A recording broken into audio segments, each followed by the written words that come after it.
Hello everyone, my name is Andrey, and I'm 23 years old. On June 20th, 2017, I sustained a spinal injury and have been using a wheelchair since.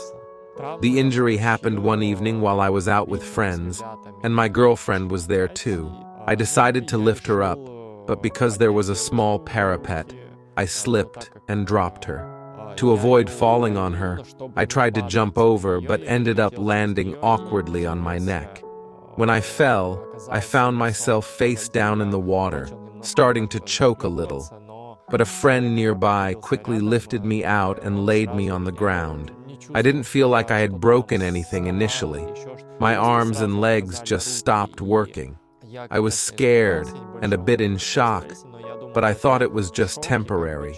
Soon after, the ambulance came, and I was taken to the hospital. I remember being in the hospital room, my father beside me, puzzled. Then came the surgery, and I was terrified that I might fall asleep on the operating table and never wake up. But when I did wake up, I couldn't move my arms or legs, and it was surreal. Just the day before I had been walking, and now all I could do was move my head. The diagnosis was a burst fracture of the cervical vertebrae with spinal cord injury, paraparesis, and paraplegia.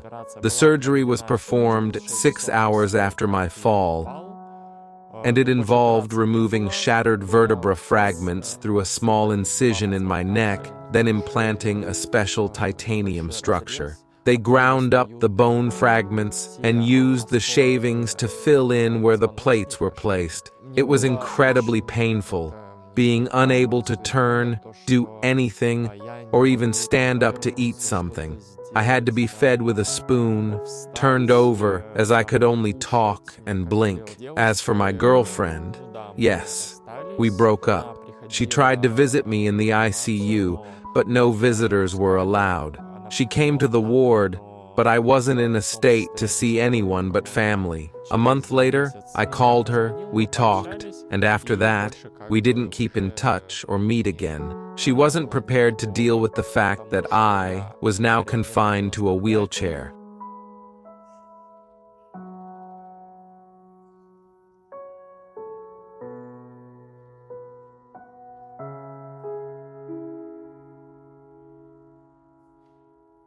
Depression. It was probably there for about 2 years after my injury. What was the depression like? I spent a long time in intensive care because it was a severe injury and my blood pressure kept dropping. Then I went to rehabilitation, where I developed a neurological problem. I ended up spending 3 months in the hospital, and the doctors didn't know what to do. They had to resort to using backup antibiotics. Without those antibiotics, I probably would have died. It was only after 8 months that I finally got home, and seeing the familiar walls, I just broke down crying. It was because I love my home. The depression eventually lifted when I started university. We need interaction to go out, talk, learn, and keep rehabilitating, constantly moving.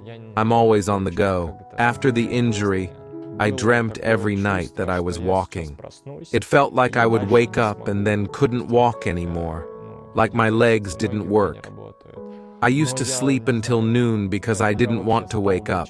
I walked in my dreams and experienced the joy of walking. But when I woke up, I realized I can't walk. But I need to aim for this goal and keep moving forward. At home, I can move around in a small wheelchair.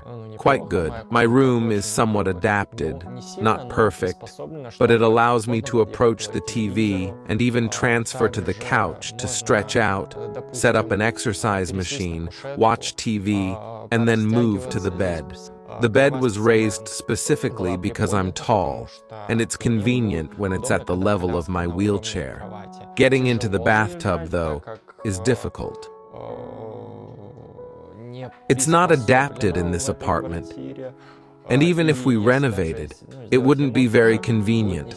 So I either wash up in a plastic basin or brush my teeth, or I manage to reach the sink with one hand, but it's certainly not easy. My parents help me with bathing and using the toilet, which is of course quite inconvenient. I would like a room where I could independently enter and take care of my needs. At home, my mom helps me. I spend most of my time with her. She assists me in the morning and helps me with meals and other needs around the house. Well, I can mop the floor, vacuum, and even make tea. What I miss most is how mobile I used to be. I could spontaneously decide to travel to another city or even another country, drive to a friend's country house, or easily go out to a club. I loved sports the most. Volleyball, playing basketball, or in a football club, and I did water polo for 7 years. Water was like a second home to me. I loved it deeply. But now, the challenge is to do all these things swiftly. Many friends and acquaintances didn't outright say they didn't want to keep in touch. They just gradually stopped contacting me. But there are still friends who have stayed, those I was very close to. They are still with me. It hurts that I broke and can't walk with them as a healthy person, but I am motivated by their ability to walk, and I think I should be able to as well. When I was homebound, I avoided going out, worrying that girls might not notice me. And generally, people tend to pay more attention to those who are healthy than to those with disabilities. But I never give up. If I want to know someone, I introduce myself. If I want to go out with a girl or anyone else, I make the move. I believe a man should support a woman. Even though I now need more help, I strive for it and work towards it every day. The doctor's prognosis. The doctors say physiotherapy is everything. Keep pushing and it will work out. The most important things are massage, physiotherapy, and various medications to help the spinal cord recover. Initially, the doctors said I would be bedridden, but I don't believe them in that regard. I have progressed far beyond their predictions. They don't say I will walk again, they just say keep working and you will succeed. Being young and healthy and then finding yourself in a wheelchair at 19 is incredibly tough. But I know if I believe, then I can achieve more. You just have to believe.